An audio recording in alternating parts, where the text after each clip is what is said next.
السلام علیکم ورحمۃ اللہ وبرکاتہ۔ سورۃ النساء آیت نمبر 92۔ اعوذ باللہ السمیع العلیم من الشیطان الرجیم من ہمزہ ونفخہ ونفثہ۔ وما کان لمؤمن ان یقتل مؤمنا الا خطأ، کسی مومن کے لیے لائق نہیں کہ وہ کسی مومن کو قتل کرے سوائے غلطی کے۔ ومن قتل مؤمنا خطأ فتحریر رقبۃ مؤمنہ، اور جو کہ کسی مومن کو غلطی سے قتل کرے گا پس وہ ایک مسلمان مومن غلام آزاد کرے گا۔ ودیۃ مسلمۃ الی اہلہ، اور وہ دیت ادا کرے گا اس کے ورثاء کی طرف، الا ان یصدقوا، مگر یہ کہ وہ معاف کر دیں۔ فإن كان من قوم عدو لكم وهو مؤمن، اگر وہ مقتول ایسی قوم کا فرد تھا جو قوم تمہاری دشمن تھی، وهو مؤمن، اور وہ مقتول تھا مومن، فتحریر رقبۃ مؤمنہ، پس ایک مومن گردن آزاد کرنی ہوگی بس۔ وإن كان من قوم بینکم وبینہم میثاق، اگر وہ مقتول ایسی قوم سے تھا کہ تمہارا اور اس قوم کے درمیان ایک معاہدہ تھا، فدیۃ مسلمۃ الی اہلہ وتحریر رقبۃ مؤمنہ، پس دیت ہے جو اس کے ورثاء کو سونپی جائے گی اور ایک مومن غلام آزاد کرنا ہے۔ فمن لم یجد فصیام شہرین متتابعین توبۃ من اللہ، اور جو کوئی غلام نہ پائے وہ 2 ماہ کے لگاتار روزے رکھے توبہ کے طور پر اللہ کی جانب سے۔ وکان اللہ علیما حکیما، اللہ علم والا اور حکمت والا ہے۔ ومن یقتل مؤمنا متعمدا فجزاؤہ جہنم، اور جو کوئی کسی مومن کو جان بوجھ کر قتل کرے گا اس کا بدلہ جہنم، خالداً فیہا، وہ اس میں ہمیشہ رہے گا، وغضب اللہ علیہ، اور اللہ اس پر غصہ میں ہوگا، ولعنہ، اور اللہ نے اس پر لعنت کی، واعد لہ عذابا عظیما، اور اللہ نے اس کے لیے بہت بڑا عذاب تیار کیا ہے۔ قتل کے احکامات، کسی مومن کو لائق نہیں کہ وہ کسی مومن کو قتل کرے۔ یہ ایک انداز ہوتا ہے کسی چیز کی قباحت کو بیان کرنے کا، کہ مومن ہو کہ مومن کو قتل کرے، بہت بڑا جرم ہے، کیونکہ حدیث کے اندر آتا ہے اللہ کے نبی صلی اللہ علیہ وسلم نے فرمایا کہ مسلمان کا خون، اس کا مال، اس کی عزت دوسرے مسلمان پر حرام ہے، وہ اسے پامال نہیں کر سکتا۔ اور بھی بہت ساری احادیث مسلمان کے قتل کی حرمت پر، بہت ساری احادیث ہیں۔ اس لیے کبھی اپنے مسلمان بھائی کو قتل کرنے کے بعد نہ سوچو۔ مسلمان کا قتل 3 صورتوں میں جائز ہے۔ نمبر 1، وہ شادی شدہ ہو کر زنا کرے۔ نمبر 2، وہ اپنے دین سے پھر جائے۔ اور تیسری صورت ہے کہ وہ قتل کرے اور اس کے بدلے میں آپ اس کو قتل کر دو۔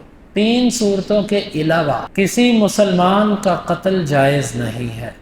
اگر کسی مومن نے مومن کو قتل کر دیا غلطی سے، مثلا نشانہ لے رہا تھا کسی شکار کا، اچانک آگے بندہ آ گیا، یا اس نے کسی مسلمان کو قتل کر دیا اس کو کافر سمجھتے ہوئے، یا اس نے کسی مسلمان کو قتل تو نہیں کرنا تھا لیکن ہو اچانک گیا، جیسے ڈرائیور، اس کی بعض صورتیں قتل خطا کی ہوتی ہیں، حادثات، ڈرائیور کے آگے کوئی بندہ آ کر مر گیا تو یہ قتل عمد نہیں بنتا، قتل خطا ہے، لیکن ہر صورت میں نہیں، اس مسئلے کو دیکھا جائے گا، کہیں اسے جان بوجھ کر تو ایسا نہیں کیا، پورے قرائن دیکھے جائیں گے۔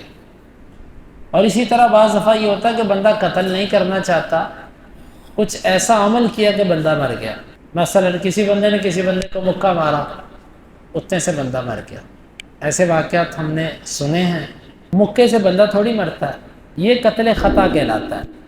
کوئی مومن مومن کو قتل نہیں کر سکتا، ہاں خطاً قتل ہو جائے تو الگ چیز ہے۔ غلطی سے قتل ہونے کے باوجود اسلام نے اس کے اوپر 2 چیزیں رکھی ہیں۔ نمبر 1، جن کا بندہ مارا ہے ان کو دیت دو، الا یہ کہ وہ تمہیں خود معاف کر دے، پھر دیت نہ دو۔ لیکن دوسری چیز تمہیں وہ معاف کرے نہ کرے وہ تم پر ہے ہی ہے، وہ کیا ہے؟ غلام آزاد کرنا، کیونکہ کسی بندے کو قتل کرنا 2 جرم ہیں، ایک اللہ کے حکم کی خلاف ورزی اور ایک مخلوق کے اوپر ظلم۔ جو دیت دی جاتی ہے یہ مخلوق کے اوپر جو ظلم کیا تھا اس کا بدلہ دیا جاتا ہے، اور جو گردن آزاد کی جاتی ہے یہ اللہ کے حکم کی جو نافرمانی کی ہے اس لیے کی جاتی ہے۔ تو پہلے تو وہ ایک غلام آزاد کرے گا، جو غلام کون سا؟ جو مومن ہوگا، کافر نہیں آزاد کیا جا سکتا۔ اور دوسرا کام دیت دی جائے گی اس کے ورثاء کو، ہاں اگر وہ معاف کر دیں تو ٹھیک ہے۔ اچھا، قتل خطا میں قصاصاً قتل نہیں کیا جا سکتا۔ ایک بندے سے غلطی سے بندہ مر گیا، آپ بدلے میں اس کو مار نہیں سکتے، کیوں؟ اس نے خطاً ایسے کیا۔ بھول کر کی جانے والی غلطی کا معنی یہ نہیں ہوتا کہ ہر طرح کی معافی، بلکہ بھول کے سے ہونے والی غلطی کی معافی کا مطلب یہ ہے کہ قیامت کے دن اللہ اس پر عذاب نہیں دے گا، دنیا کے اندر اس پر سزا ہوتی ہے۔ اکثر لوگ کہتے ہیں جی بھول کر ہو گیا چلو معاف کر دو، نہیں، بعض دفعہ دنیا میں بھول کر کیے جانے والے پر سزا ہوتی، جس طرح یہ بھول کر قتل کیا، غلطی سے کیا لیکن سزا ہے۔ وہ حدیث رفع عن امتی الخطأ والنسیان، میری امت سے بھول اور غلطی معاف ہے۔ اس کا کیا معنی ہے؟ کہ اس کا گناہ نہیں ہوگا ان کو، یہ معنی نہیں ہے کہ اس کا تاوان ان کے اوپر نہیں آتا، تاوان آئے گا، جرمانہ پڑے گا، لیکن اللہ کے ہاں وہ گناہ گار نہیں بنے گا، اللہ تعالیٰ اس کو معافی دے گا۔ کہ دوسری صورت ایسی ہے کہ اس میں آپ نے صرف اور صرف غلام آزاد کرنا، دیت نہیں دینی۔ وہ کون سی صورت ہے؟ فَإِن كَانَ مِن قَوْمٍ عَدُوٍّ لَكُمْ وَهُوَ مُؤْمِنٌ فَتَحْرِيرُ رَقَبَةٍ مُؤْمِنَةٍ۔ آپ نے جس بندے کو غلطی سے مار دیا تھا وہ مومن، لیکن ایسی قوم کا فرد تھا جو قوم تمہاری دشمن ہے، تو اس صورت میں تم اس قوم کے ورثاء، اس کے ورثاء کو دیت نہیں دو گے، حالانکہ وہ اس کے ورثاء ہیں۔ کیوں نہیں دو گے؟ کیونکہ وہ کافر ہیں، وہ تمہارے مال کو تمہارے خلاف لڑائی میں استعمال کریں۔ تیسری صورت کی وَإِن كَانَ مِن قَوْمٍ بَيْنَكُمْ وَبَيْنَهُم مِّيثَاقٌ فَدِيَةٌ مُّسَلَّمَةٌ إِلَىٰ أَهْلِهِ وَتَحْرِيرُ رَقَبَةٍ مُّؤْمِنَةٍ۔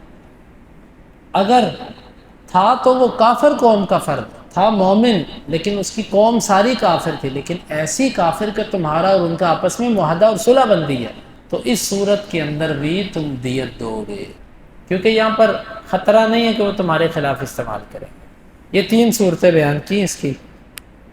ہاں، جو غلام نہ پائے، اس کو غلام نہ مل سکے، نہ ملنے کی دو صورتیں، غلام ہے ہی نہیں، یا دوسری صورت ہے غلام تو ہے لیکن پیسے نہیں ہیں۔ پھر فَصِيَامُ شَهْرَيْنِ مُتَتَابِعَيْنِ، 2 ماہ لگاتار روزے، ایک بھی روزہ درمیان میں چھوڑا پھر گنتی 1 سے شروع ہو جائے گی۔ ہاں، اس میں جو عذر ہے یہ معاف ہے، مثلا عورت ہے، اس کو ماہواری کے ایام آ گئے اور اس میں وہ روزہ نہیں رکھ سکتی، بیمار ہو گیا کوئی بندہ، رخصت ہے، سفر پہ نکل گیا، رخصت ہے، لیکن جان بوجھ کر اگر بہانہ لگانے کے لیے، رخصت لینے کے لیے ایسا کرتا تو وہ اعتبار نہیں۔ توبۃ من اللہ، اللہ سے توبہ کرنے کے لیے۔ اب یہاں پر ایک سوال ہے، ایک بندہ 2 ماہ روزہ رکھنے کی طاقت بھی نہیں رکھتا، غلام بھی نہیں کر سکتا، روزہ بھی نہیں رکھ سکتا، اب کیا وہ 60 مسکینوں کو کھانا کھلائے گا؟ جس طرح زہار کے کفارے میں کہ 2 ماہ روزے نہیں رکھ سکتا تو 60 مسکینوں کو کھانا کھلا دے۔ کچھ علماء کہتے ہیں کھلائے گا، دوسرے علماء کہتے ہیں نہیں، کیونکہ اسلام نے تیسری چیز یہاں بیان ہی نہیں کی۔ اگر تیسری چیز کا وجود ہوتا تو اسلام اس کو بیان کرتا۔ یعنی ان کا مطلب یہ ہے کہ اگر روزے رکھ سکتا تو رکھے، نہیں رکھ سکتا تو پھر اس کا معاملہ اللہ کے ساتھ۔ جبکہ دوسرے علماء کہتے ہیں نہیں، اس کو ہم زہار پر قیاس کر کے کہیں گے کہ اگر وہ دیت نہیں دے سکتا، روزے نہیں رکھوا سکتا، تو پھر مطلب روزے نہیں رکھ سکتا تو پھر وہ 60 مسکینوں کو کھانا کھلا دے، لیکن اس پر دلیل کوئی نہیں، یہ علماء کا اجتہاد ہے۔ وَكَانَ اللَّهُ عَلِيمًا حَكِيمًا، اللہ علم والا اور حکمت والا ہے۔ یہ ہے قتل خطا کی سزا۔ عام طور پر لوگ اتنا ہی کہتے ہیں 100 اونٹ، لیکن 100 اونٹ کے ساتھ ساتھ آج کے دور میں غلام تو نہیں ملے گا آپ کو، آج کے دور میں 2 ماہ لگاتار روزے بھی ہیں۔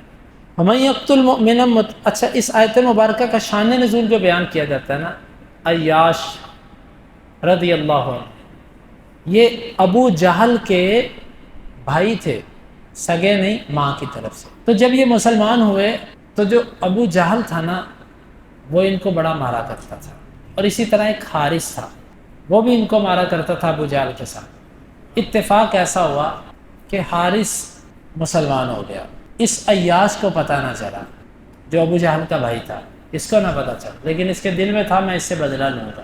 جب فتح مکہ کے موقع پر آیا تو اس کو قتل کر دیا۔ اس کو بعد میں پتہ چلا وہ تو مسلمان ہو چکا تھا، پشیمان ہوا، نادم ہوا، اللہ کے نبی صلی اللہ علیہ وسلم کے پاس آیا تو یہ آیت اتری کہ غلطی سے جو قتل ہو گیا اب اس کا بدلہ یہ ہے کہ تم دیت دو اور غلام آزاد کرو. غلام نہیں آزاد کر سکتے تو 60 روزے رکھو. وَمَن يَقْتُلْ مُؤْمِنًا مُتَعَمِّدًا فَجَزَاؤُهُ جَهَنَّمُ خَالِدًا فِيهَا. اب جو مومن کو جان بوجھ کر قتل کرتا ہے اس کی تو سزائی جہنم ہے. یہ ڈرانے کے لیے بیان کیا کہ جان بوجھ کے قتل کرنا اتنا بڑا جرم ہے. اب یہاں پر اہل علم کے دو موقف. ابن عباس رضی اللہ عنہ اور ان کے ساتھ کچھ اور وہ یہ کہا کرتے تھے کہ جو جس طرح اللہ مشرک کو معاف نہیں کرے گا اس طرح مسلمان کو جان بوجھ کر قتل کرنے والے کو بھی اللہ معاف کرے گا. جبکہ جمہور اہل علم کہتے ہیں نہیں، اللہ معاف کرے گا، کیونکہ اللہ نے قرآن میں فرمایا ان اللہ لا یغفر ان یشرک بہ ویغفر ما دون ذلک لمن یشاء. اللہ شرک کو معاف نہیں کرے گا، اس کے سوا جسے چاہے معاف کر دے. تو اس میں قاتل بھی آ گیا. اور بھی دلائل ہیں اس پر. بنی اسرائیل کے اندر جس بندے نے 100 قتل کیا تھا اللہ تعالیٰ نے اس کو جنت میں داخل کر دیا. تو جان بوجھ کر قتل کرنا اگر سچی توبہ ہو اللہ معاف کر سکتا ہے، اور اللہ ویسے بھی چاہے تو معاف کر سکتا ہے. مقتول کو وہ راضی کر دے کوئی نعمت دے کر، بدلہ دے کر، اور قاتل کو بھی اللہ معاف کر دے، اس کی مرضی ہے، اسے کون پوچھ سکتا ہے. لیکن جو مومن کو جان بوجھ کر قتل کرے گا اس کی سزا جہنم ہے. بعض دفعہ ایسے ہوتا ہے سزا بیان کر دی جاتی ہے، ضروری نہیں کہ ہر ایک کو ملے. اس کی سزا تو جہنم ہے، لیکن اب اللہ کی مرضی دے یا نہ دے. اس طرح بندہ کہتا ہے یار یہ جرم تو نے کیا، اس کی سزا تو یہ بنتی ہے، پر چل میں تیرے سے گزارا کر سکتا ہوں. خالداً فیہا، وہ اس میں ہمیشہ رہے گا. ہمیشہ کا معنی اہل علم نے کیا لمبی مدت، اور یہ اصل میں اس کی سزا بیان کی جا رہی ہے. اللہ دے نہ دے اس کی مرضی. وغضب اللہ علیہ، اور اللہ اس پہ غصے میں ہوا اور اللہ نے اس پر لعنت کی، یعنی اس کو اپنی رحمت سے دور کیا اور اس کے لیے دردناک عذاب تیار کیا. جو جان بوجھ کر قتل کر دے اس کی سزا کیا ہے؟ اس کی دیت ہے 100 اونٹ. لیکن اس کے 100 اونٹوں میں اور قتل خطا کے 100 اونٹوں میں فرق ہے. اس کے 100 اونٹ کس طرح بنتے ہیں؟ مختلف روایات آتی ہیں. 40 اونٹنیاں حاملہ جن کے پیٹوں میں بچے ہوں، 40 حقہ اور 40 جزع،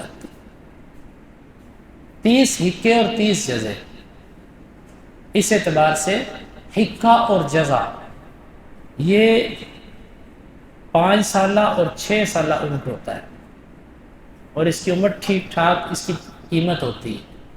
یعنی قتل خطا کی اگر آج کے دور میں دیت نکالی جائے نا، تو یہ جو اونٹ اسلام نے بتائے ہیں یہ اونٹ کم از کم 5 لاکھ ہے، کم از کم، اگر نہ 6 7 8. تو اس کا مطلب 5 کروڑ 6 کروڑ 7 کروڑ ایک مسلمان کی دیت بنتی ہے. اب اگلا مسئلہ، دیت دینے کے ساتھ ساتھ جس طرح پچھلے قتل خطا میں کفارہ رکھا تھا، کیا یہاں پر کفارہ ہے؟ نہیں ہے. کیوں نہیں ہے؟ اہل علم کہتے ہیں کیونکہ اگر کفارہ ہوتا تو اللہ یہاں پر بیان کرتا، کیونکہ یہ جرم اتنا بڑا ہے کہ اس پر کفارہ نہیں ہے، اللہ ہی معاملہ کرے گا جو کرے گا. اس کی اور بھی مثالیں ہیں، جس طرح کہ قسم کی 3 قسمیں ہیں: یمین لغو، غموس، منعقدہ. منعقدہ یعنی آئندہ زمانے میں کسی کام کے کرنے یا نہ کرنے پر قسم کھانا، یہ ہوتا ہے یمین منعقدہ، اس پر کفارہ ہے. یمین غموس، ماضی میں کسی چیز پر آپ جھوٹی قسم کھاتے ہیں، اس پر کفارہ نہیں، صرف توبہ ہے. وہ اہل علم بھی کہتے ہیں کہ یہ بھی اسی طرح جو جان بوجھ کر جرم کیا گیا اس پر توبہ ہے. جس طرح کہ جان بوجھ کر چھوڑی ہوئی نماز، اس کے بارے میں امت کے علماء کے 2 موقف. کچھ علماء کہتے ہیں اس کی قضائی نہیں ہے، جان بوجھ کر چھوڑی ہے. قضائی اس کی ہے جو بھول گیا، جو سویا رہ گیا. جس نے جان بوجھ کر چھوڑا اس کی کوئی قضائی نہیں ہے، جبکہ جمہور کہتے ہیں نہیں قضائی ہے. تو امت کا ایک بڑا طبقہ اس کی قضائی مانتا ہے. اس پر مزید بھی دلائل ہیں جس کو میں نہیں بیان کرنا چاہتا ضرورت پڑنے پر. تو یہاں سے یہ بات سمجھ آتی ہے کہ جو اس کا قتل ہے وہ کہتے ہیں اس کے اوپر صرف اور صرف دیت ہے، اس کے اوپر کفارہ نہیں ہے. جبکہ دوسرے علماء کہتے ہیں کہ جب قتل خطا میں کفارہ ہے تو اس میں بھی ہونا چاہیے. بہرحال یہ علماء کا موقف ہے، دلیل اس پر کوئی نہیں ہے کہ ہونا قیاس ہے نا، دلیل نہیں ہے وہ. جبکہ دوسرے علماء کہتے ہیں کہ نہیں ذکر، اس لیے ہم نہیں مانتے.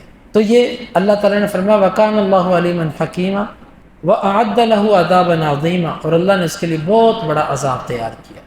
تو یہ آیتیں ہمیں بتاتی ہیں کہ مسلمان کو قتل کرنا ایک بہت بڑا جرم ہے. اللہ تعالی ہمیں کتاب و سنت کا سمجھنے کے اور عمل کی توفیق عطا فرمائے۔